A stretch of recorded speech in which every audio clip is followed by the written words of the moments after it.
Ya kenapa nggak stres, kita siswa teladan, kita juara ini juara itu segala macam, masuk di ya ditampari gitu kan. Jadi ngeblank gini gitu kan. Jadi ya kaget lah waktu itu. Ya tapi kayak karena kita udah biasa di pesantren gitu kan, biasa boarding, ya udah itu sudah kita lahap dia semuanya kita. Cuma jujur saja yang kena mental memang waktu itu gitu kan.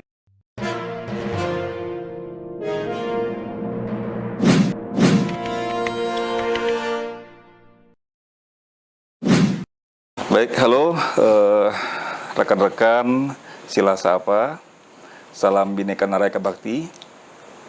Hari ini kita kedatangan tamu istimewa ya, seorang Punapraja. Selain duduk di kursi birokrat, juga menjadi komisaris utama PT Bank Riau Kepri ya. Beliau adalah Abangda Sahrial Abdi, MSI Bang ya. Selamat datang Kanda. Terima kasih sudah datang di Sila Sapa ya, menyempatkan diri. Ini aktivitas Abang seperti apa nih Bang? Kok bisa-bisanya di birokrat pegang, kemudian juga di komisaris utama juga pegang. Kantornya 2 Bang ya. Ya, jadi ya terima kasih nih Yos, dapat kesempatan berbicara di forum ini. Sila Sapa yang dari hari ke hari insya Allah progresnya semakin bagus. Amin.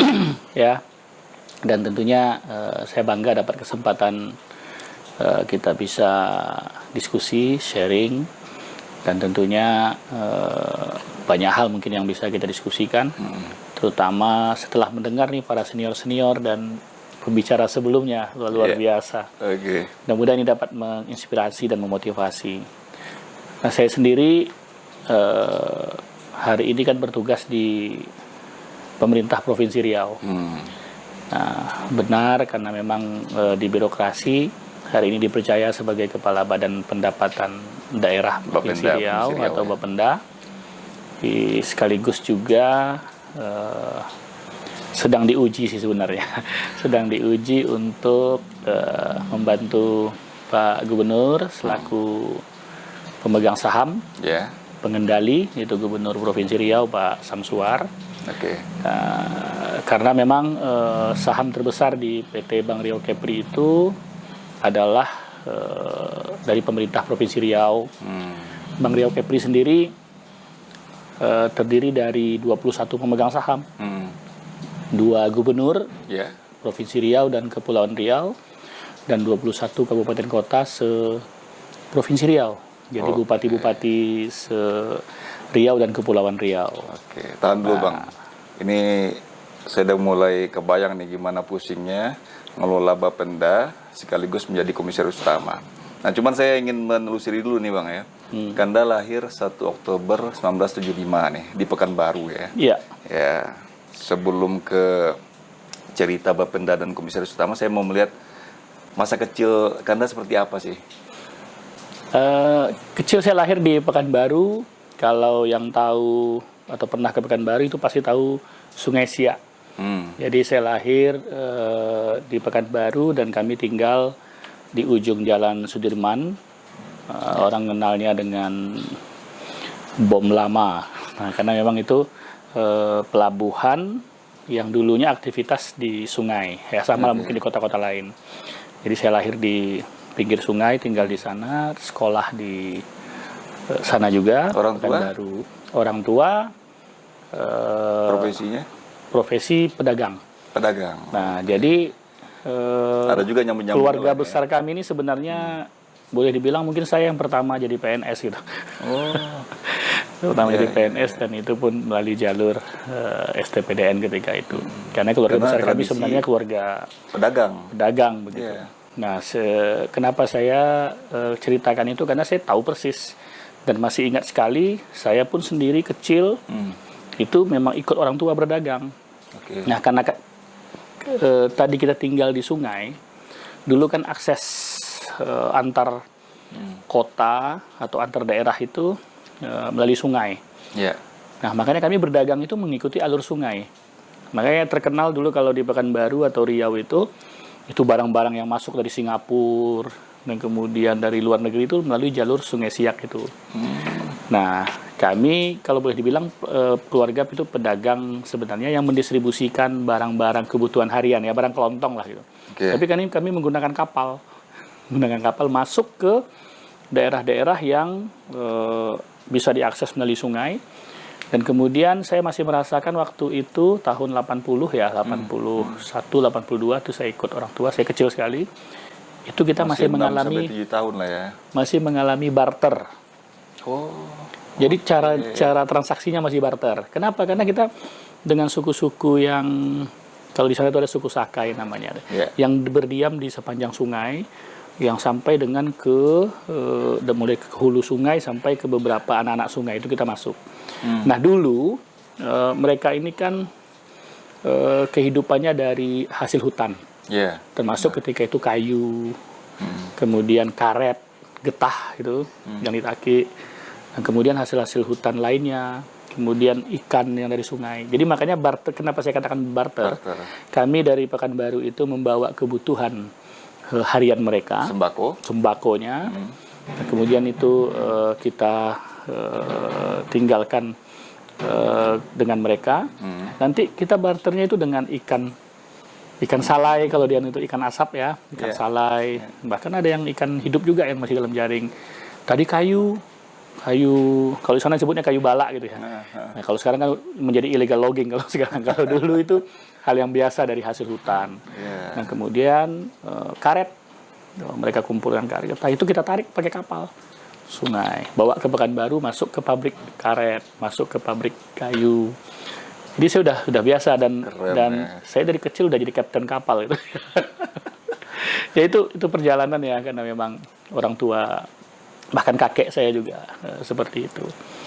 Nah, jadi kemudian sampai usia berapa tuh Bang aktivitas seperti itu? SD lah. SD. Karena saya memang sama orang tua tuh hanya sampai SD yang tinggal sama orang tua. Habis itu masuk asrama, masuk pesantren. Jadi saya boarding itu dari itu sampai ke Jatinangor juga boarding gitu.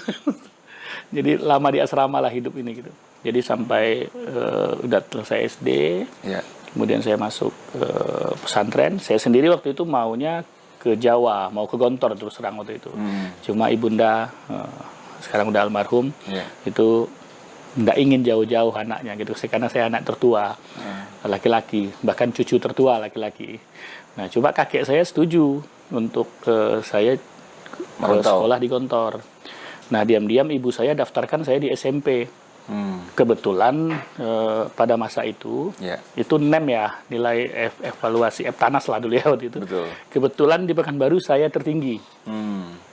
Jadi nilai tertinggi itu saya waktu itu di kota Pekanbaru, di Kecamatan 50. Nah, jadi ada sekolah namanya SMP 1 lah, saat masa SMP 4. Jadi diam-diam ibu saya daftarin saya di SMP 1 gitu.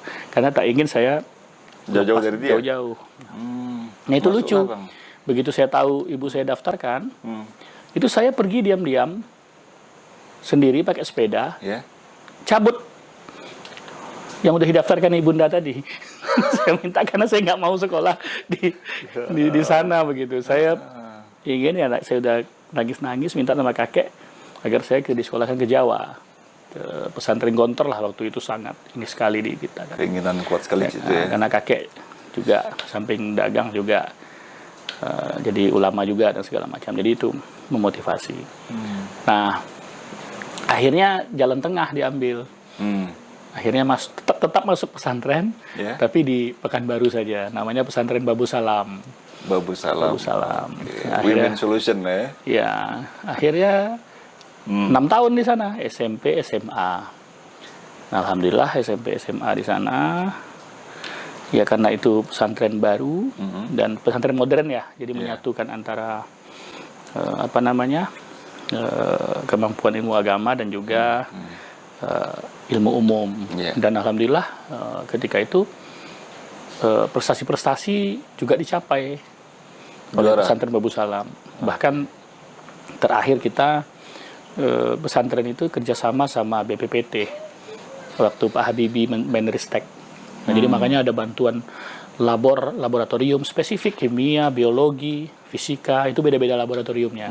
Jadi termasuk program state waktu itu oleh Pak Habibie. Nah, jadi saya dapat kesempatan itu ngikutin program-program yang dibiayai spesifik programnya itu? Oleh BPPT itu. Gitu. Yeah. Macam ada program beasiswa gitu ya. Kemudian seperti Olimpiade Fisika, Kimia, Biologi. Makanya dulu pesantren orang taunya ya, stigma dulu itu adalah yang secara persaingan dengan sekolah umum itu kan kalah. Tapi ketika periode di kita itu kita paskibraka kita juaranya, kirap remaja kita ikut pada zaman itu, kemudian lomba-lomba di pramuka, alhamdulillah pesantren tersebut yang ini lomba fisika, kimia, biologi itu kita sikat semua gelar juaranya gitu kan. Nah jadi disitulah membuktikan bahwa kompetensi lah mungkin ya kalau dikatakan sekarang itu bekal dari adik-adik dan kita yang dari pesantren itu, alhamdulillah ketika itu tak kalah bersaing. Bahkan untuk ukuran sekolah swasta waktu itu kita yang tertinggi nilainya pada periode 90 ya, 88 sampai 94 itu di Pekanbaru, makanya sangat terkenal itu.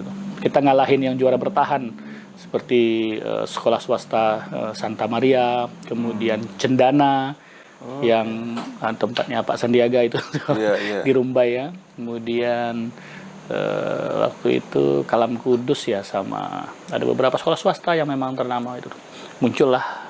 Abang waktu itu dari pengurus pesantren Babu Salam. Apa OSIS-nya? Saya ketua OSIS-nya. Alhamdulillah jadi ketua OSIS teladan juga waktu itu.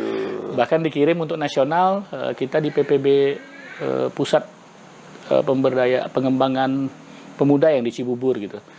Jadi itu ada sempat sampai ikut ke sana. Nah, ini ada cerita menarik, tapi gimana tuh, Bang? Ya bukan dikotomi atau bukan bermaksud apa-apa, tapi ini sebuah peristiwa yang mungkin perlu merubah stigma tadi. Jadi saya kan dari pesantren nih. Karena dari dulu tuh jarang-jarang yang sampai tembus ke lomba atau pemilihan siswa teladan. Saya masuk siswa teladan di Riau waktu itu. Kemudian ketika di OSIS juga dapat kesempatan sampai ke program nasional. Nah, dulu kan rata itu di sekolah negeri. Nah, kebetulan waktu itu karena diperlombakan, ya jadi kita dan perlombaannya di samping kemampuan intelektual juga kemampuan skill. Nah, kita kan, saya ingat persis waktu itu saya membuat ini karya kita, prakarya kita waktu itu. Karena di Riau itu kan olahraga takraw ya. Jadi kita ini seperti rotan gini, kita membuat bola takraw. Dan satu lagi saya bikin rehal, memahat itu, bikin rehal untuk baca Quran itu. Dan itu kita buat sendiri karena kita punya peralatan itu. Dan itu keterampilan yang diajarkan di pesantren. Nah, kawan-kawan lain juga buat dalam peserta lomba itu. Tapi kemudian penilaiannya menjadi lebih spesifik. Diberi nilai ekonomis gitu. Jadi dari sekian produk yang kita buat tadi itu, yang laku di pasar mana gitu. Yang kemungkinannya ya dijual di mana, yang kemudian menghasilkan yang mana, yang laris bola takraw sama. Nah, jadi ya di situ artinya kita dianggap mampu membaca peluang. Nah, itu sampai ke tingkat nasional. Nah, di tingkat nasional itu ada peristiwa yang apa namanya ya, saya kan dari pesantren, kami punya pakaian, ya layak kita punya pakaian SMA putih abu-abu gitu ya. Tapi kan lengannya pendek, gitu kan, biasa. Kemudian style. Nah, kami dari pesantren itu sama putih abu-abu, cuma pakai lengan panjang dan pakai peci. Nah, jadi saya memang ketika di nasional itu di Cibubur, di PPSDM itu, satu-satunya yang pakai baju lengan panjang dan pakai peci. Dan ketika itu saya sempat dipisahkan dan ditegur, disuruh ganti pakaian supaya seragam dengan yang lainnya. Sama panitianya? Sama panitianya. Karena memang aktivitasnya waktu itu aktivitas pemuda ya, aktivitas fisik dan segala macam. Nah, di sini saya bertahan dan protes. Kenapa? Karena dari awal tidak ada penjelasan tentang itu. Di ketentuan persyaratannya menggunakan pakaian seragam sekolah. Lah saya bertahan pakaian seragam sekolah kita ini gitu. Pakai peci dan pakai segala macam. Nah, mau diganti kayak apa lagi? mau diganti apa? Apa mau saya potong lengannya? Itu nggak ada masalah. Nah, ketika itu ya artinya pada zaman itu ya, itu mungkin agak dianggap ya garis keras lah mungkin kalau sekarang gitu ya. Benar. Tapi tidak, kita buktikan akhirnya, kita buktikan kita bisa mengikuti kegiatan dengan baik, tidak ada satu kita lewatkan, dan bahkan kita jadi yang terbaik, peserta yang terbaik gitu. Apalagi kalau disuruh pidato gitu kan, anak pesantren gitu kan. Ceramah jadi bisa, pidato dimakan sama dia ya. Iya, jadi akhirnya waktu itu ya begitulah kita membuktikannya, sehingga menjadi peserta terbaik ketika itu. Ya, alhamdulillah. Sama lah, setara. Nah, disitulah kita ngangkat juga alma maternya pesantren kita. Dan alhamdulillah sampai hari ini masih eksis lah tempat sekolah. Nah, di asrama 6 tahun kan. Oke. Terus boarding school. Nah, gimana kok kepikiran jadi pamong ini gimana Bang? Masuk ke STPDN. Ya jujur aja nih. Dari mana tuh di jujur aja saya nggak tahu STPDN begitu. Sekolah apa gitu. Ya. Karena tadinya saya sudah terlena ikut program-program yang apa namanya, religi tadi bukan hanya saya bukan religinya sebenarnya. Di pesantren itu saya justru menonjol umum gitu. Ya, seperti lomba fisika, kimia dan segala macamnya. Leadership pasti sudah menjadi bagian keseharian kami di sana gitu kan. Jadi programnya Kemenristek itu lebih menarik. Jadi waktu SMP sebenarnya saya sudah lulus kemarin program yang di Singapore Embassy itu, yang 2 tahun program sebenarnya, semacam sekolah SEMEA lah dulu, sekolah ekonominya, tapi di Singapura gitu. Udah lulus, cuma lagi-lagi waktu itu nggak dikasih izin sama orang tua. Nah, di SMA itu juga kita ikut program yang dari Kemenristek karena udah kerjasama, dan itu lulusnya ke Jerman. Nah, cuma waktu itu program itu sedikit terganggu di tahun-tahun itu karena memang ada embargo ya ketika kaitannya pembiayaan dari Bank Dunia agak bermasalah. Karena ada ya cerita politis sekali lah ketika itu tahun-tahun demikian. Akhirnya kita tidak bisa mengikuti program itu secara utuh dan dikembalikan ke masing-masing daerah. Nah, makanya itu kita akhirnya direkomendasikan lah dari program tadi untuk bisa masuk ke kampus manapun gitu. Nah, kebetulan mulailah cari informasi mana-mana, surat datang juga dari beberapa kampus minta kita di sana. Karena rekomendasi program tadi dari Kemenristek, dari BPPT waktu itu kan masih satu ini.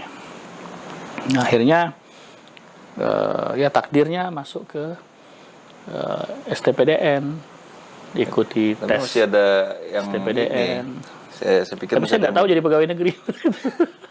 Iya, ya artinya di pesantren informasi tentang sekolah pamong apa pernah ada praja situ? Oh, itu belum. Saya pertama dari pertama ya kan? dari itu.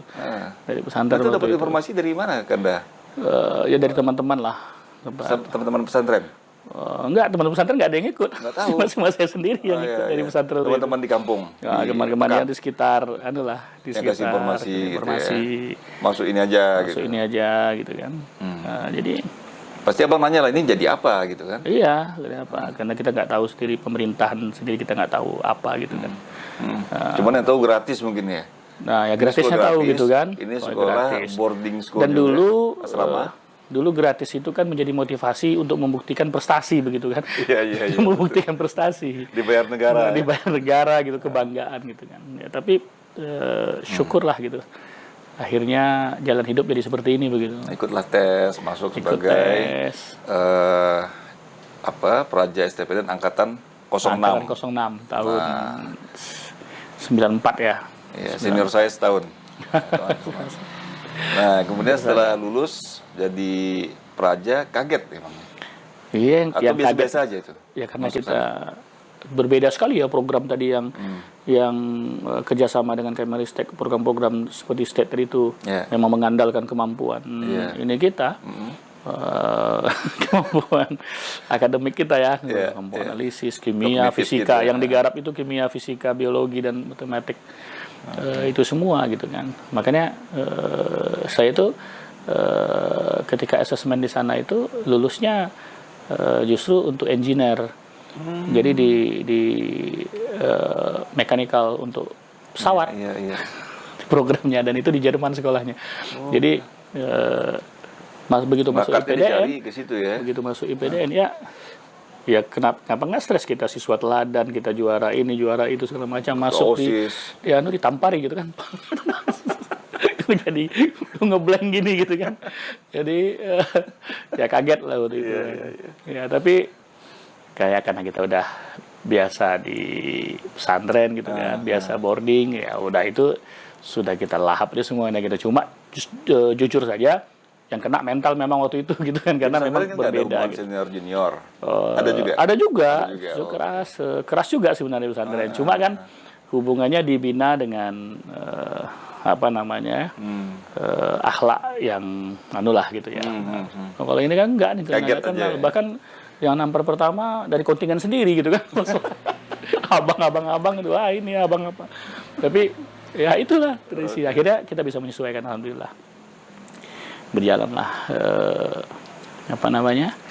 di IPDN, kampus kebanggaan kita itu. Nah, masuk kampus sebagai junior, ya itulah resiko sebagai junior ya. Tapi kalau sudah jadi senior, ini aktivitas ekstrakurikuler yang nyambung ke pesantren, abang ikuti juga? Ya, akhirnya itu pada tahu kita dari pesantren, ya akhirnya aktivitas yang menonjol kerohanian. Bintal. Bersama Profesor Mulyadi. Akhirnya kawan-kawan dan ya Bang Fauzan waktu itu 05 yang mempercayakan untuk kita mengelola dinas kerohanian lah waktu itu di Wahana Bina Praja, yang sebelumnya sempat juga di Manggala Praja karena kita berubah nomenklatur waktu itu kan. Jadi dibina oleh senior 05. Saya kadis kerohaniannya, Prof Mulyadi itu rohisnya.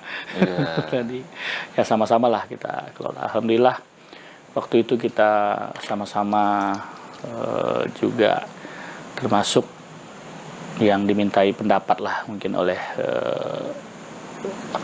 kampus, gimana ngerancang masjid waktu itu ya. Kita kan masih masjid di bawah. Masih masjid yang di pos kecil itu, kemudian bangun masjid yang besar, termasuk kemarin, termasuk ngisinya tuh karpetnya, kita ikut banyak terlibat lah di sana itu. Dilibatkan. Diangkat itu. Waktu itu ketuanya Pak Manila ya? Ya, waktu Pak Manila. Jadi bangunlah rumah-rumah ibadah yang representatif lah waktu itu. Nah, yang menariknya kita kan karena di Rohis, kemudian di Dinas Kerohanian, ya aktivitas banyak sekali, dan kita kan kolaborasi karena kita punya tempat yang baik. Ya kawan-kawan dari Ikopin, dari Unwim waktu itu kan, dari sebagian dari sana itu kan gabung pengajian sama kita gitu. Nah ya kita yang cari penceramahnya gitu kan, sambil alasan pesiar itu. Jadi sampai juga menghadirkan AAG ketika itu kan. Betul. AAG datang juga. Belum tenar seperti sekarang dia. Waktu itu masih kampus-kampus. Kita sering bawa itu. Ya gitulah. Jalin rohisnya beberapa kampus yang berdekatan waktu itu. Masuk juga ya kalau aktivitas di Dinas Kerohanian ya banyak sekali lah ya. Dan kawan-kawan merasakan, dan tradisi itu masih puasa Senin Kamis. Alhamdulillah waktu itu kita juga proposalnya termasuk penggunaan pakaian hijab. Di kita kan belum, tapi alhamdulillah proposalnya sudah disampaikan, dan beberapa angkatan berikutnya kan baru diizinkan merasakan. Ya jadi itu manfaatnya. Merancang hijabnya masuk ke pakaian. Macam-macam model dulu kita usulkan gitu kan. Sama-sama dengan senior. Udah usulan itu sudah banyak. Dari sering kita suarakan. Tapi alhamdulillah lah sekarang adik-adik lah yang menikmati semua gitu. Oke, nah saya mau tanya nih Bang, strategi dari Bintal ya, Angkatan 06 selain membuat desain ya untuk hijab tadi. Nah, ini kedatangan junior ini ya, biar 07 juga dengar ya. Gimana gaya khas 06 mungkin ada sentuhan-sentuhan ya dalam menanamkan ya khususnya untuk yang Muslim 07 mungkin ya Bang ya. Untuk mengajak kerohanian, lebih giat selain mendatangkan agim tadi? Apa nih Bang? Waktu Ya, itu? saya rasa ya waktu itu kan masih ada senior kita ya 05. Karena kan senior kita 05 2 tahun jadi lagi 4 tahun gitu jadi kan. senior. Jadi senior, seharusnya 06 udah jadi senior tahun itu. Iya. Karena kita perubahan program. Ya Diperpanjang tapi mereka. semuanya pokoknya kita hormat sama Panglima gitu kan. Binaannya jadi luar biasa, jadi lebih lama begitu. Dan kalau di kerohanian waktu itu ya yang jelas semangat kita adalah membuat organisasi yang jadi lebih baik gitu. Makanya lebih terstruktur, tugas lebih terbagi. Nah, apalagi tuh ketika kita sudah punya ya ketika kita sudah punya masjid ya. Gitu. Nah, sudah punya masjid itu lebih tertata lagi gitu kan, organisasinya sudah punya tempat yang memadai, sehingga aktivitas juga waktu itu sudah bisa dalam skala lebih besar gitu kan. Seperti kemarin gereja itu pura di belakang itu baru-baru semua. Baru-baru semua. Jadi semuanya akhirnya kalau dulu kan seperti kawan-kawan dari Nasrani ibadah harus pakai bis keluar gitu kan. Harus izin. Nah, keluar ini juga nanti jadi bias juga gitu kan, ada yang memanfaatkan untuk hal-hal lain gitu. Nah, jadi intinya waktu itu semangatnya adalah menata kelola peribadatan ya, ibadah dari masing-masing agama itu menjadi lebih baik.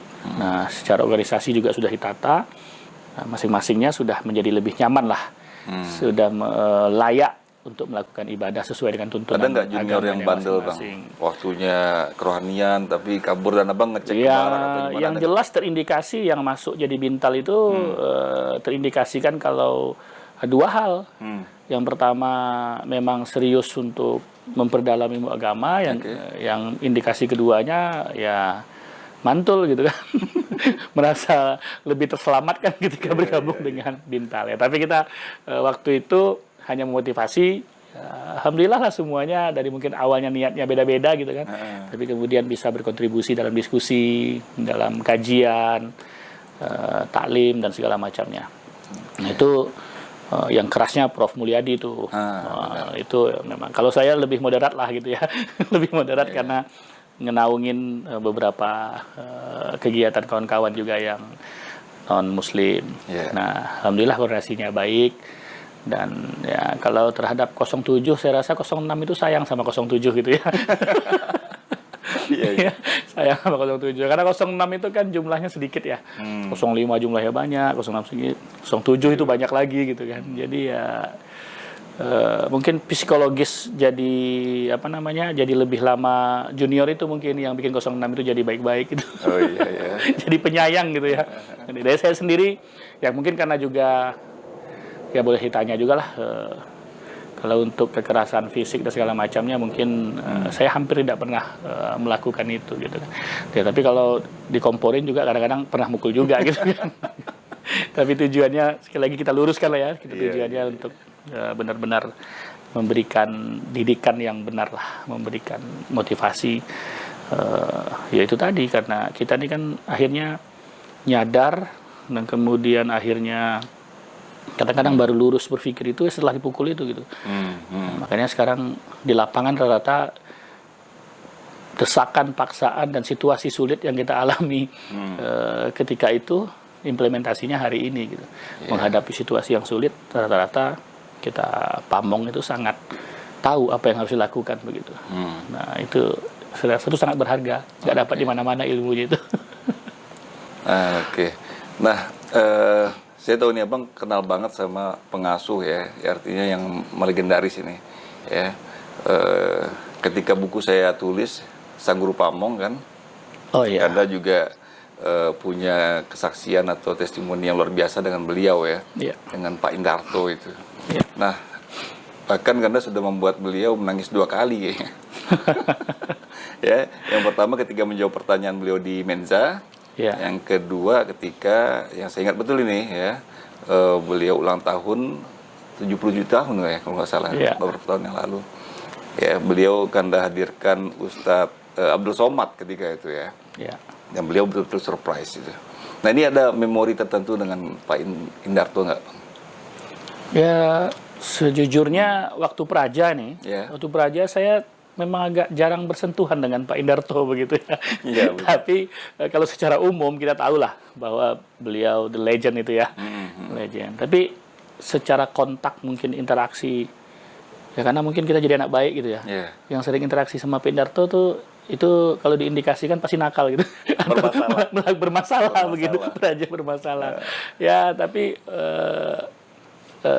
ya dalam hubungan waktu itu beliau pimpinan kerajaan ya beberapa kali mungkin terkait dengan menjelaskan beberapa kegiatan kerohanian yang harus mendapatkan izin waktu itu ya memang melalui Pak Indarto.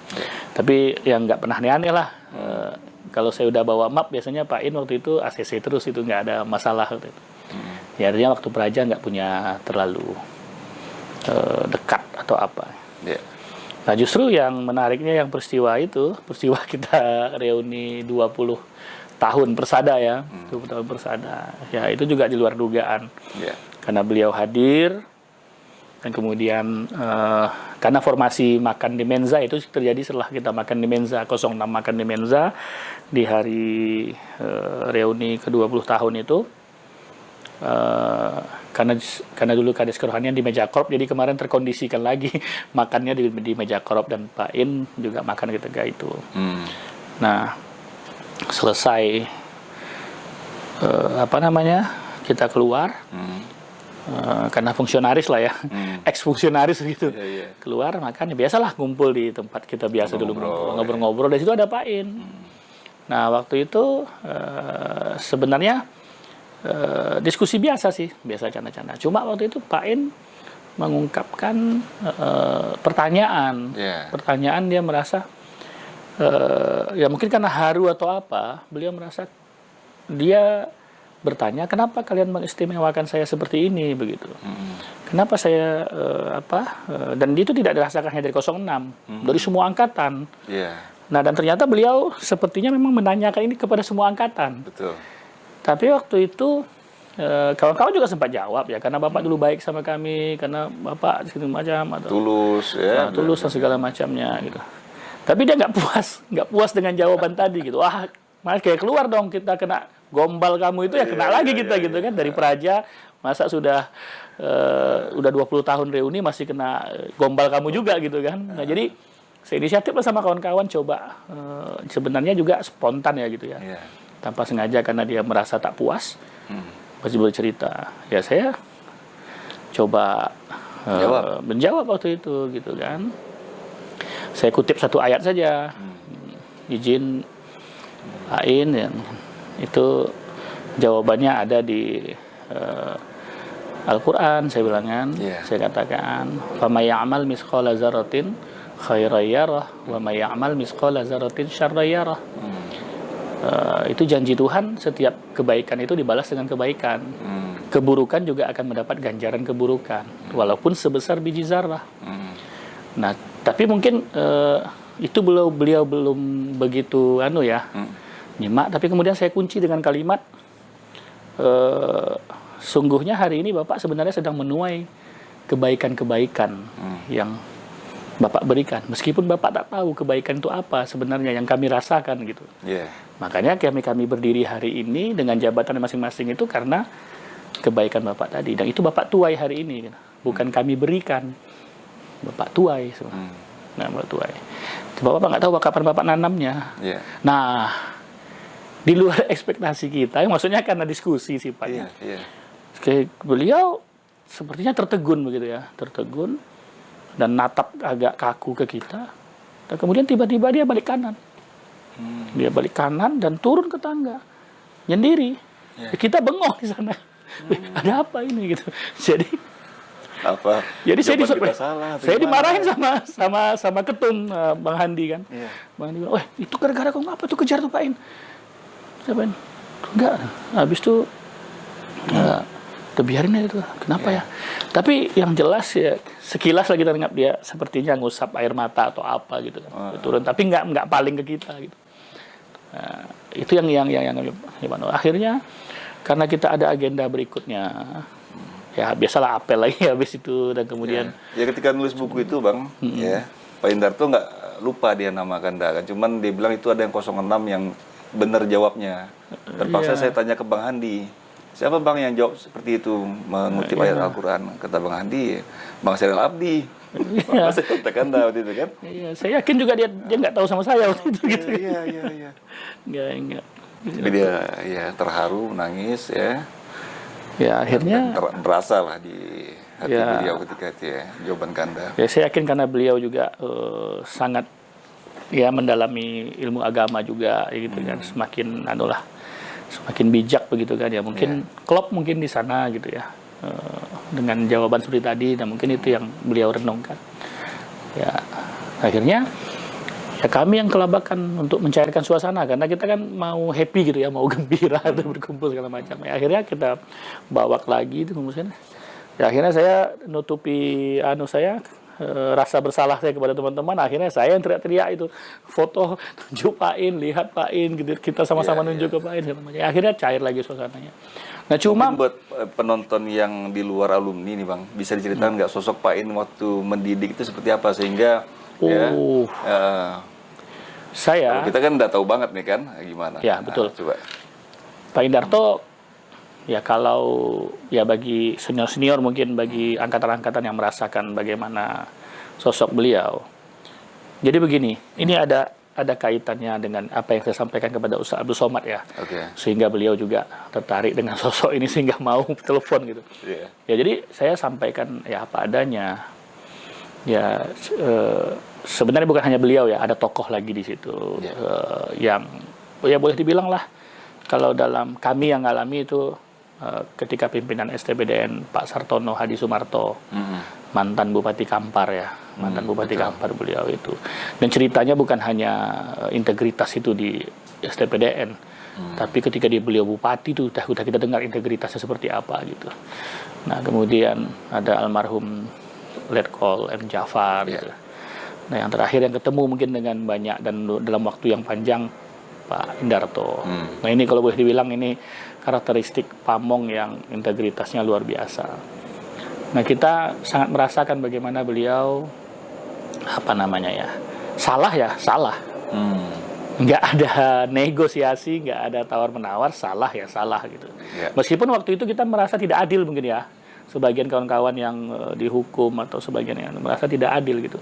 Artinya sesuatu yang sangat berlebihan, mungkin nggak setimpal lah dengan kesalahan yang mungkin hanya kecil. Tapi sepertinya beliau ingin menegaskan, you salah, kamu salah. Risikonya salah, harus dihukum.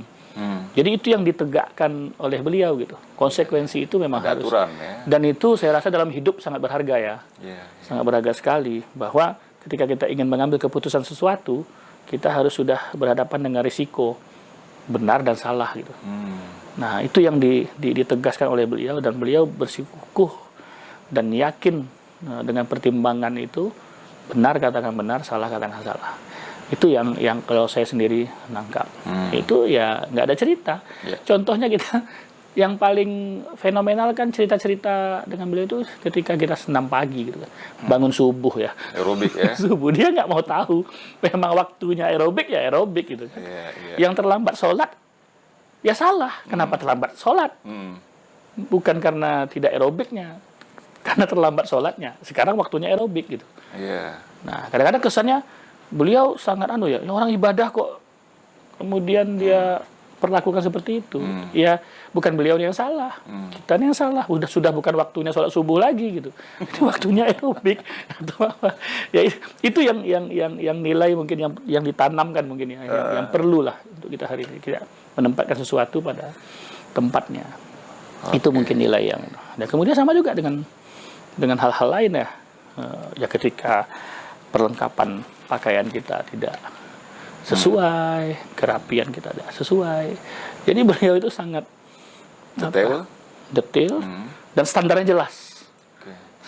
Standarnya jelas gitu. Jadi dan standar ini nggak berubah dari kita pertama ketemu sampai dengan kita lebih duluan keluar dari kampus dari beliau gitu ya.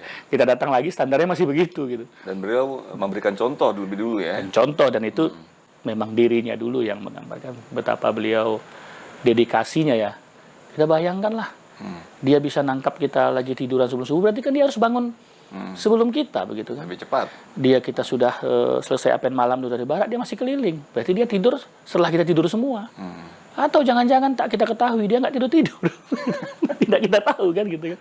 Tapi gitu itulah dedikasi beliau. Itu yang kebetulan kami ketemu ya dari muda Praja sampai ke Wasana, yaitu yang waktu jadi Praja dongkol sekali ya. Dongkol sekali. Nah, tapi ada hal yang menarik lah, seperti saya misalnya selaku Kadis Kerohanian ketika minta izin menjelaskan, itu sebenarnya beliau berbeda, agak-agak berbeda begitu kan ketika ini apa judulmu yang diharapkan dari ceramah ini apa. Nah di situ dia memang sepertinya juga ada ingin juga bahwa kita nggak sembarangan juga gitu. Cari ustadznya ya benar-benar apa tujuannya begitu, cari penceramahnya apa tujuannya. Nah kegiatan ibadah dulu seperti kita harus minta izin untuk kawan-kawan Nasrani yang keluar kemana tujuannya, apa jadwalnya dan segala macam, itu beliau sudah concern juga terhadap itu. Jadi memastikan semua yang di bawah kendalinya itu sesuai dengan ketentuan. Itu karena seperti dia yang bertanggung jawab tadi ya. Dia bertanggung jawab pasti. Nah, itu yang Bang yakinkan ke Ustadz Abdul Somad. Nah, ke Ustadz Abdul Somad saya bercerita ada seseorang yang mungkin kesannya, mohon maaf ya, sekali lagi mohon maafain ya. Ketika itu kan dalam konteks kita waktu itu mungkin ada beberapa dosen atau memang yang mungkin lebih dekat ke Praja dalam konteks ibadah gitu ya, selalu hadir di dalam ibadah.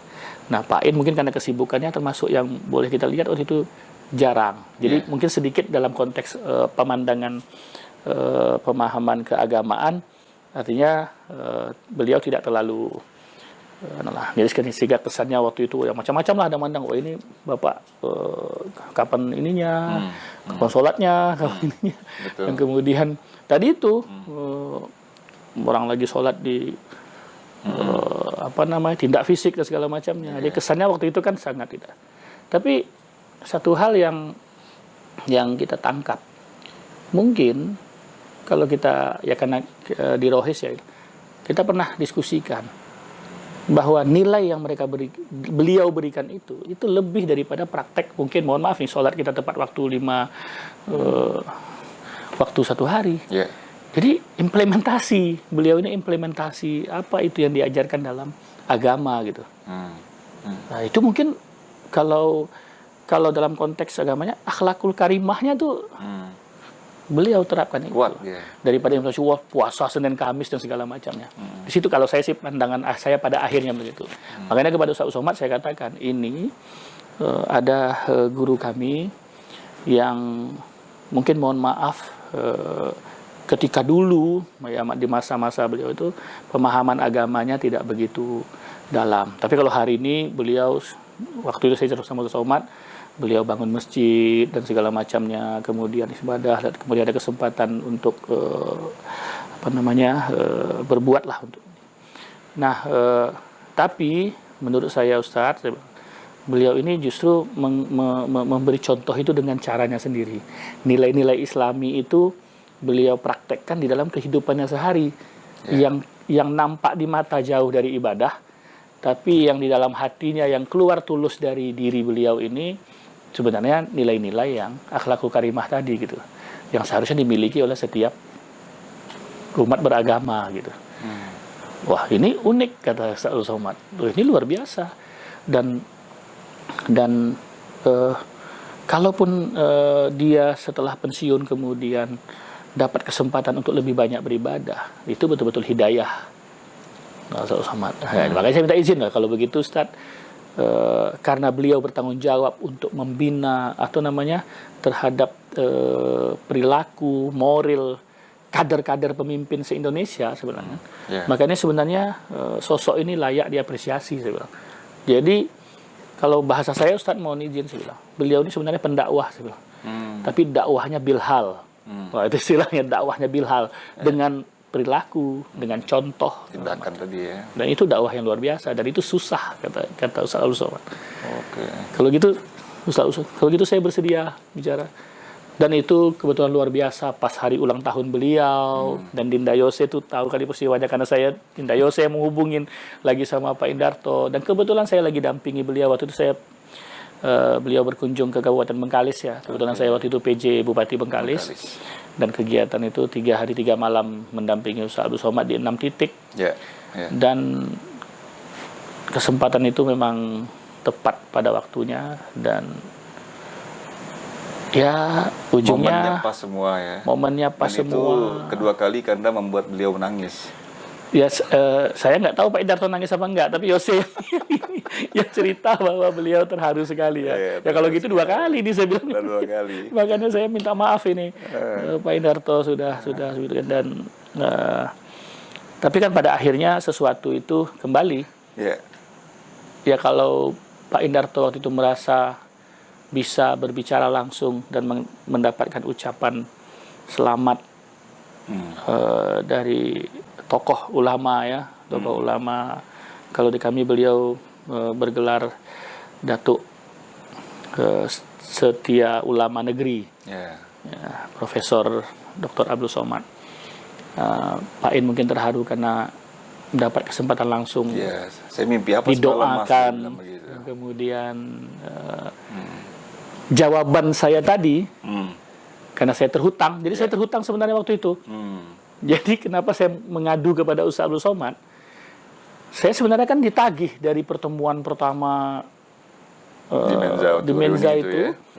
Sebenarnya malamnya ditungguin sama Pak Indarto, saya dicari malamnya itu waktu reuni. Terus menjelaskan lagi. Cuma karena saya sebenarnya sudah ngarah ke Jakarta waktu itu. Tapi kan ditelepon oleh ketum, dicari Pak Indarto, saya balik lagi. Akhirnya saya dapat berfoto bersama dengan Pak Manila dan Pak Indarto gitu. Jadi gantung jawaban itu. Sampailah akhirnya Ustaz Abdul Somad yang melengkapi jawabannya. Jadi dijelaskan oleh Ustaz Abdul Somad gitu nilai-nilai tadi gitu. Dan saya masih ingat nih Bang, kata-kata Pak In ke Abang kan. Serial Abdi, Anda tidak ada hutang lagi dengan saya. Iya, lunas hutang saya.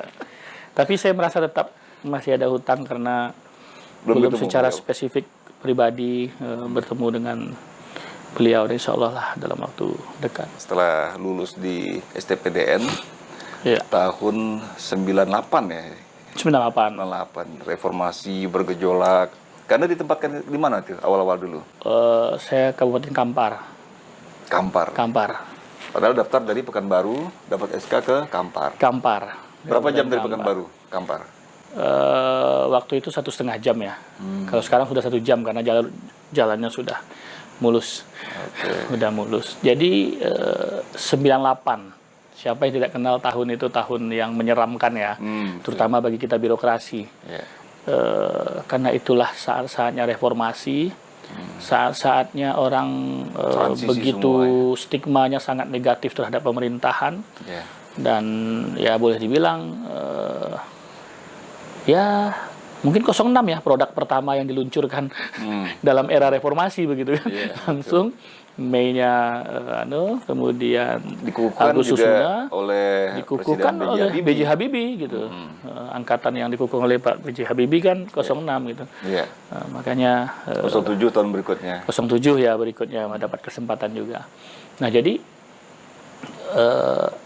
ya kalau dulu kita dengar cerita dari senior, dari pengajar-pengajar kita yang juga senior segala macam, ceritanya Pamong itu kan luar biasa. Sendirian di Kampar? Saya berdua, 06.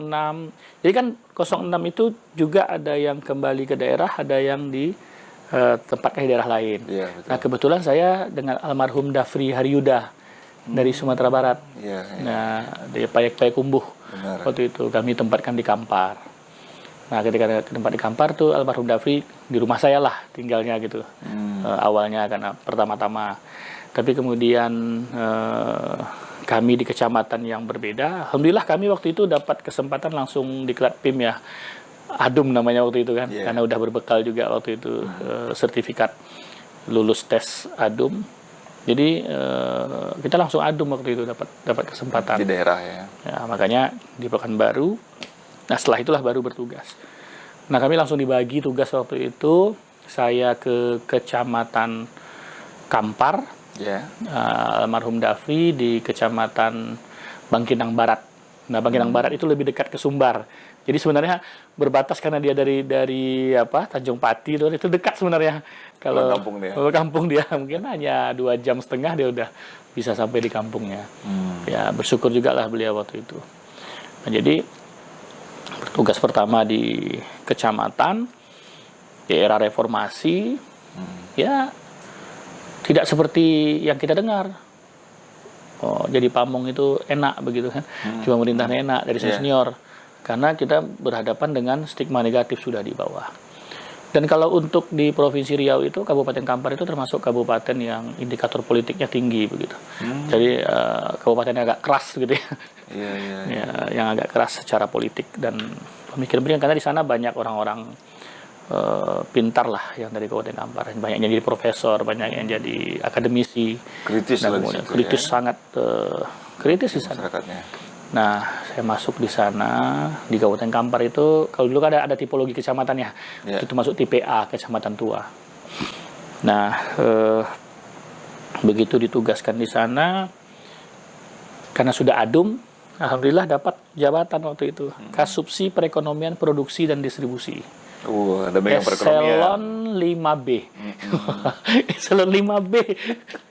Jadi tidak ada bayangan buat nyambung ke komut tadi ya? Oh, nggak ada. Tapi ya? kemudian ketika kita tes komut tadi itu ya, saya baru nyadar ternyata tugas saya memang tugas ekonomi pertama kali jadi pamong begitu.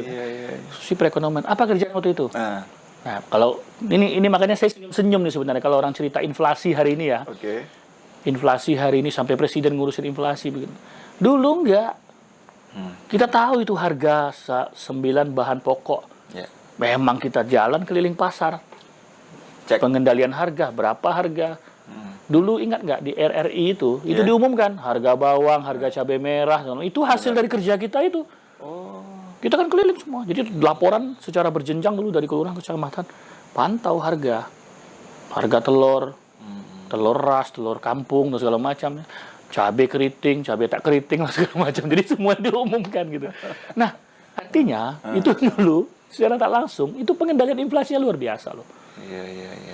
Jadi harga itu dipantau oleh pemerintah. Makanya intervensi pasar waktu itu dilakukan dengan cara seperti itu. Nah, di misalnya ketika di sana misalnya pasar kenapa harganya naik? Distribusi dari sana. Jalan putus dari Sumatera Barat ke Riau. Sehingga yang harga nih lonjak nih, pedagang naikkan harga nih karena supply kurang. Jadi itu betul-betul implementasi waktu itu. Nah, jadi itu kerja saya pertama. Kasubsi Perekonomian, Produksi dan Distribusi. Nah, hasil di sana kan juga ada di Kampar itu banyak ini ya, peternak ikan. Nah, ikan, kolam-kolam ikan, patin, segala macam lah. Nah, itu memastikan tuh harga pakan, ternak ayam segala macam pakan itu. Jadi saya hafal semua dulu karena saya bikin laporan itu. Nah, jadi secara sengaja rupanya tugas itu. Nah, memang nggak lama ya, 6 bulan, hampir setahun juga lah waktu itu. Kasubsi Perekonomian, Produksi dan Distribusi. Nah, hebatnya itu kebetulan camat kita senior Pak Haidir Arifin itu menugaskan saya pertama. Kebetulan itu kan 98 ya. Karena menghadapi krisis, keluarlah program waktu itu Menteri Koperasinya Pak Adi Sasono kalau nggak salah. Ya kan Pak Habibie Presiden tuh Menteri Koperasi. Program JPS, Jaring Pengaman Sosial. Nah, itu kucuran dana dari pemerintah diberikan kepada masyarakat tadi untuk menahan gejolak atau memberikan daya beli kepada masyarakat, tapi programnya program-program pemberdayaan. Nah, saya nggak tahu apa-apa tadi, tiba-tiba gini. Nah, ini mentor saya pertama nih Pak Camat ini, Pak Haidir Arifin ini. Jadi program Jaring Pengaman Sosial ketika itu prinsipnya kan adalah ini semacam dana segar, kemudian didistribusikan kepada masyarakat untuk jadi modal, ya. Sebelumnya itu ada dana desa tertinggal atau apa IDT waktu itu, polanya sama, tapi kemudian kan banyak masalah di sana, uangnya hilang semua. Nah, JPS itu jadi maksudnya hampir seperti itu juga. Tapi kemudian saya diajak diskusi oleh Pak Camat. Tolong kita pamong baru ini. Diskusi oleh Pak Camat. Tiba-tiba dia punya mengeluarkan kekas. Gimana nih? Ini uang nih waktu itu 98 itu JPS untuk kecamatan kami itu 1,6 miliar. Dulu besar sekali waktu itu, nggak itu 1,6 miliar. Jadi ini Pak Camat, senior kita, panggil. Kebetulan ada satu lagi almarhum Bang Sugianto, pengasuh kita juga waktu itu, Bang Sugianto. Beliau itu waktu itu kasih trantip, Tapi beliau di IP keuangan. Nah akhirnya kami berdua dipanggil, dia diskusi. Gimana nih uang ini? Memang kita untuk masyarakat, tapi gimana supaya jangan hilang?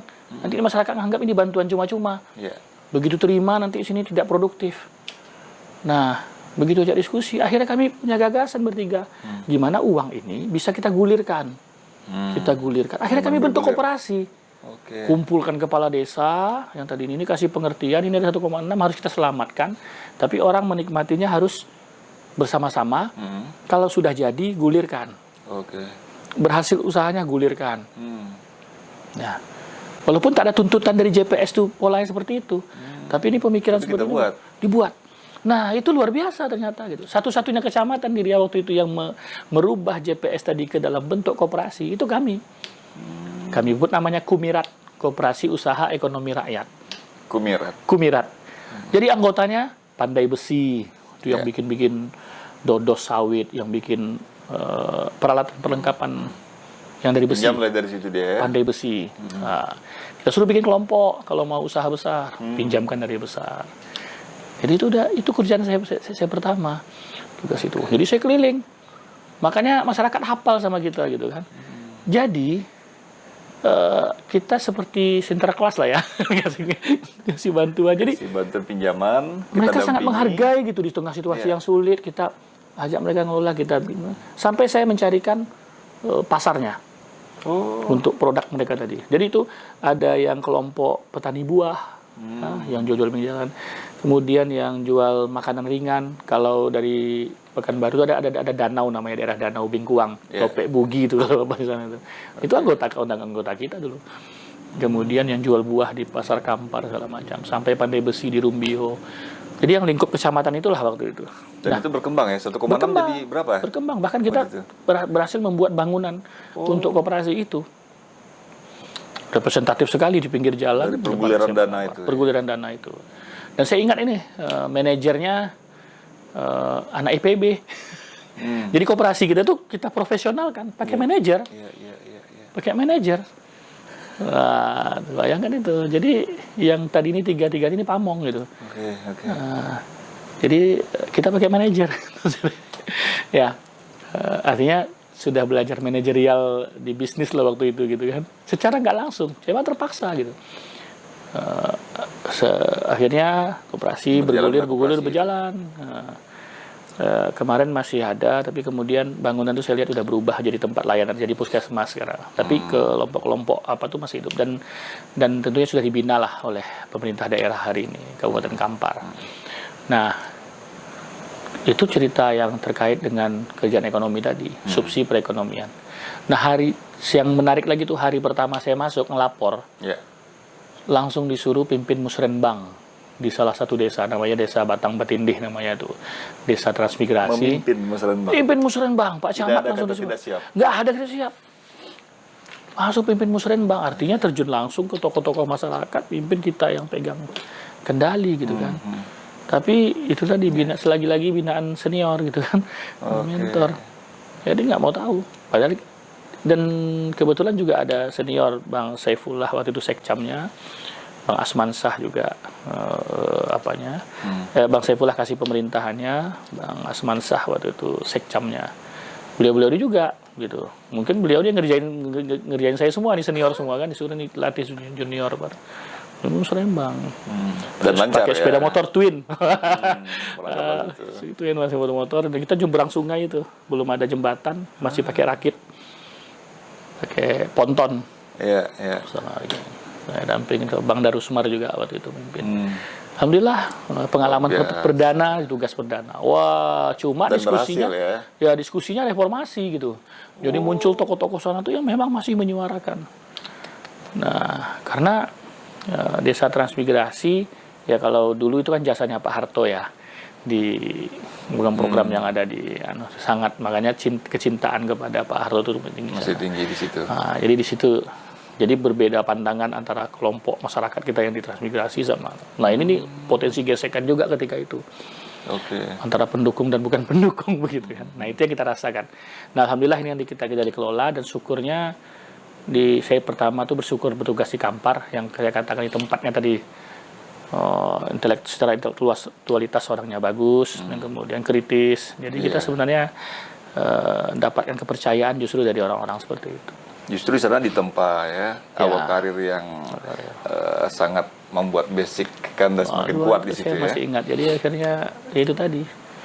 Pernah jadi koperasi yang anggotanya 1000-an orang gitu kan. Pertama. Nah, itu yang menarik juga 2005 sampai 2010 ya, saya lihat dari CV Bang Abdi, menjabat camat sampai 3 kali itu. Oh iya, camat. Nah, jadi saya itu spesialis panitia pemekaran kecamatan. Jadi tadi begitu selesai dari Kesubsidi Perekonomian, saya jadi kasih terantip. Nah, waktu saya kasih terantip ini, satu hal lagi yang saya pelajari, dan itu sangat mendasar di struktur masyarakat di Kampar tuh. Kampar yang bersama dengan Sumatera Barat, dia punya struktur adat, nenek mama. Saya sebenarnya karena kasih terantip, sebenarnya kan dulu membantu tugasnya ya, menyelesaikan permasalahan-permasalahan sengketa tanah, kemudian ya antar suku dan segala macam antar ini. Saya betul-betul totalitas di sana. Saya sampai hafal apa itu nenek mama 12, strukturnya seperti apa, dia nguasain ulayat di mana, sampai saya punya peta, itu semua macam. Jadi saya memang itu waktu saya kasih terantip itu ya, akhirnya kita jadi lebih menguasain dari sebagian anak kemanakan mereka sendiri gitu. Nah itu, dan mohon maaf, itu jadi bekal sama saya waktu saya jadi PJ Bupati di sana gitu. Saya pahami struktur hubungan-hubungan struktur adat itu. Siapa sebenarnya penguasa ulayat? Siapa yang berhak ulayat ini di bawah siapa? Nah dalam hal hukum yang punya hutan ini siapa? Sehingga batas wilayah dulu waktu kita memekarkan desa dan segala macamnya. Nah makanya kita tidak mengalami kesulitan waktu memekarkan wilayah Kecamatan Kampar yang pertama kali saya jadi panitianya. Saya jadi sekretaris panitianya, ketua panitianya, tokoh masyarakat. Itu satu kecamatan itu hari ini jadi 5 kecamatan. Nah, jadi Kecamatan Kampar Utara, Kecamatan Rumbio Jaya, Kecamatan Kampar Timur. Nah, yang ibu kotanya di Air Tiris. Kecamatan induknya tetap Kampar. Kecamatan itu tetap Kecamatan Kampar. Nah, jadi itu kan kita membagi wilayah itu dulu kan selongkar peta-petanya. Dulu tuh mana ada dulu pemekaran kecamatan nggak ada peta jumlah penduduk nggak. Kalau saya nggak, udah saya petakan. Saya ingin batasnya sudah jelas. Sampai turun bikin lapangan jelas. Nah sebagian ini jadi masalah karena batas nggak jelas. Nah di waktu itu kita sudah berpikir seperti itu dan dibantulah oleh. Jadi kita buat supaya tenang itu batas desa itu sekaligus jadi batas ulayat. Jadi nggak ada isu lagi di sana gitu. Nah itu dulu yang otomatis masyarakat adat mendukung ya. Pasti mendukung. Nah karena tujuan kita untuk pembangunan. Kita berpemahaman kalau desa ini semakin banyak, artinya uang yang masuk ke desa secara langsung. Kalau dulu dikatakan pembangunan tidak merata, kenapa? Karena daerahnya luas, uangnya sedikit. Tapi begitu dimekarkan, uangnya jadi double, pindah. Jadi rentang kendalinya juga semakin dekat. Nah, kemudian saya pindah ke kasih pemerintahan di Kecamatan Siak Hulu. Nah, kalau Kecamatan Siak Hulu ini unik. Dia ada 12 desa. Kalau yang tadi itu 30 desa. Jadi kalau turun tiap hari itu udah habis waktu sebulan gitu. Kalau ini 12 desa dan dia unik, ada 6 desa yang karakteristiknya kota karena emang berbatasan dengan Kota Pekanbaru. Itu udah sama seperti kelurahan aja sebenarnya, tapi masih desa disebut di sana. Yang 3-nya lagi memang masih terisolir. Terisolir bukan ya, tapi tidak ada akses jembatan, masih harus lewat tadi pakai kapal. Nah, cuma yang di kota tadi ini isinya profesor semua karena di situ ada kampus namanya Universitas Islam Riau UIR. Jadi rata-rata itu semua, jadi intelektual semua isinya di sini. Kemudian pengusaha-pengusaha dan segala macam. Ya boleh dibilang ya seperti ya hinterland lah sebenarnya di situ terhadap Kota Pekanbaru. Jadi pilihan untuk tinggal di sana itu besar karena ada perumahan daerah yang tumbuh di sana, daerah penyangga itu. Nah di situ kasih pemerintahan saya di sana. Lagi-lagi kita mekarkan kecamatan tadi. Kecamatan Pantai Raja namanya, dari Kecamatan Siahulu. Ada 4 desa lagi yang di Karena sana. ada pengalaman di Kampar kemarin. Kampar dia cepat itu jadi sekretaris. Oke. Nah, terakhir itu di Bangkinang, mekar lagi Bangkinang sama Bangkinang Kota, sama Bangkinang seberang. Jadi 3 kali saya muter itu mekar semua kecamatannya gitu. Iya. Nah, jadi cuma kita kan belum jadi camat gitu kan. Jadi akhirnya saya jadi camat pertama itu waktu kembali ke kecamatan yang saya mekarkan tadi.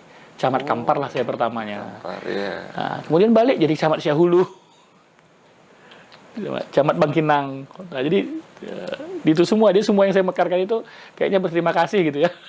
Minta camat di sana. Dan itu juga tergolong di usia muda ya, 25 tahun. 26 tahun lah kalau nggak 26 salah. tahun ya camat. 26, 28. Total Sampai jadi camat 3 kali. tuh 9 tahunan lah jadi camat ya putar. Iya, Nah, jadi iya. yang menarik itu saya kan jadi camat di tipe A tadi nih. Iya. Nah, ini awalnya ditolak nih oleh tokoh masyarakat yang juga anggota DPRD. Padahal udah kenal abang. Sudah tahu Mereka juga ini, gitu. iya. Nah, tapi itu tadi yang layak tadi kan ada sekcam kita yang masih sudah senior jauh. Sekcam waktu saya camat itu senior kita, angkatan Pak Samsuar, angkatan Pak Gubernur jadi sekcamnya. Ya, jadi waktu itu ada semacam penolakan Iya. kepada Masih saya. ada yang senior nih katanya. Ini layaknya boleh jadi camat, tapi harusnya di tipe C gitu ya. Tipe C yang jumlah desanya hanya 4 gitu, satu kecamatan seperti yang Pantai Raja tadi. Tapi nggak tahu saya di situ akhirnya ditugaskan. Nah, yang menarik itu pas itu bulan puasa, jadi pertama camat di situ. Nah, Pak Kuanya tiba-tiba minta Pak Camat lah yang jadi khutbah Idul Fitri di Masjid Raya kita itu, Masjid Jami namanya kalau di sana. Wah, enggak, inilah Pak Kua aja. Enggak, Pak Camat, kami tahu Pak Camat dari pesantren katanya. Waduh, selangan. Cuma ujian. Akhirnya saya didapuk lah untuk jadi khotib Jumat. Dan alhamdulillah waktu itu ya karena khutbahnya mungkin dianggap bagi masyarakat sangat menyentuh, mungkin hampir sebagian lah ya. Kalau dikatakan tak banyak itu nangis. Iya, nangis. Dan itu ya memang saya cerita tentang cerita sedikit tentang kematian, makna hidup, dan kemudian ibadah kita di Ramadan. Nah, di situ ya terutama waktu doanya emang saya kemas proses bagaimana jasad kita ini dari hidup kemudian tiba-tiba dicabut sampai diantar ke kubur. Jadi doanya saya rangkai di proses itu gitu kan. Merenung lah sama semua ya. Itulah mungkin yang sebab nangis. Dan tadi yang nolak itu setelah khutbah yang nyalamin saya duluan gitu. Dan beliau sampai dengan akhir hayatnya justru menjadi pendukung saya nomor 1. Bahkan ketika Bupati memindahkan saya ke Bangkinang, itu dia menghadap Bupati agar jangan dipindahin. The power of khutbah ya. Khutbah satu, sudah itu satu hal yang menarik. Itu kan kantor camat dekat pasar, namanya Pasar Air Tiris. Itu dulu ada persatuan becak. Nah, di Pasar Air Tiris itu ada 2 kenegerian di sana. Oh, bukan kenegerian, wilayah lah. Jadi yang becak ke sini nih arah ke Desa Ranah, yang sini arah ke Batu Belah, Bangkinang. Nah, jadi dulu sempat karena ada dulu kan agak crowded namanya pasar-pasar tradisional ya, Benar. Jadi dulu yang seharusnya jadi parkir becak, jadi ribut lah intinya, ribut antar becak, konflik macam. Nah, karena kita baru di sana, jadi akhirnya saya menemukan solusi untuk menyelesaikan masalah mereka nih. Jadi intinya kan gontok-gontokan, rebutan lahan dan segala macam. Nah, saya hanya berkesimpulan ini harus dijalin silaturahimnya. Toh kita sekampung dan segala macam. 17 Agustusan saya bikin lomba becak hias. Lomba becak hias. Saya ingat persis tuh, saya minta bantuan ke Bang Riau Kepri. Riau Kepri minta sediain ini hadiah sponsor. Dan saya minta waktu itu tas pinggang. Tas pinggang ratusan waktu itu. Tukang becak ya? Nah, tukang becak tuh gitu. Jadi ada hadiah utamanya, ada jam juga yang cuma-cuma dan segala macam. Cuma waktu itu kenapa mereka ikut semua? Karena kita kasih bensin 2 liter. Siapa yang mau ikut bensin gratis 2 liter gitu. Mau ikut semua? Ikut Ramai semua lah. beca. Konvoy lah kita, termasuk saya pun bawa beca gitu kan, sama anak istri. Tapi minyak diambil dari mana? Ada anggaran? Ada Anggaran. ada. Bisa dijadikan lah ya. Camat mana ada anggaran. Ada yang bantulah gitu kan, gitu. nah, yang bersumbang sih untuk HUT RI biasa itu. Karena idenya Pak Camat luar Nah, biasa dia nih. didukung gitu Iya, kan. iya. Jadi ketika Pak Kapolsek tuh sama Koramil waktu itu. Nah, jadi saya punya keyakinan ini kita harus satukan supaya jangan ada konflik. Kapolsek dalam setuju, sama-sama kita. Bisa konvoy lah keliling kampung. Wah, itu seru. Becaknya hias segala macamnya. Nah, sejak itu Iya. rumah dinas camat jadi tempat main domino, kumpul malam. Jadi rumah saya dijaga itu sama Teman-teman dengan becaknya. selalu ramai tiap malam. Alhamdulillah lah sampai berakhir pasar bisa lebih bersih. Kemudian pedagang yang tadi di depan udah mau masuk ke dalam. Jadi dari tak diterima jadi diterima gitu di masyarakat. Nah, itulah yang saya rasakan. Dakwah bil hal yang diajarkan Pak Indarto tadi itu. Tidak akan tadi ya. Iya. Kita Nggak sedang bersikap ngomong-ngomong aja. Iya, kita bersikap jelas gitu. Kita ingin lakukan ini lakukan. Iya, iya. Terus ukurannya jelas. Itu mungkin implementasinya yang saya rasakan.